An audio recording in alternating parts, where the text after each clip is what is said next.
Good morning, Potter's House family. I'm here with another word from the Word for you. 2 Corinthians 1. I don't know how many of you are able to hear the one yesterday. I had a lot of tech issues with it. Hopefully this one's working better. But yesterday we covered verses 3 and 4, where it talks about blessing God for the fact that He is a God of mercy and comfort, and then the fact that we can comfort others with the comfort that we get from the Lord. And so then Paul goes on from there in verse 5.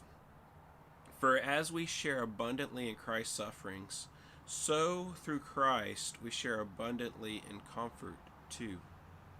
If we are afflicted, it is for your comfort and salvation.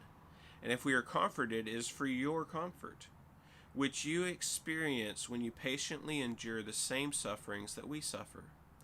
Our hope for you is unshaken, for we know that as you share in our sufferings, you will also share in our comfort. And so Paul here is talking about just this connection in the Christian body, in the Christian community, where him as a leader and as an apostle for Christ, as an example, he set the example, and in that he has faced suffering. And in that suffering, he knows that that's to the benefit of the church. That's to the benefit of other Christians. Also, he gives us this great perspective on suffering.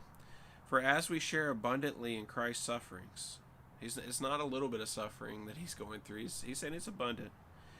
So through Christ, we share abundantly in comfort too.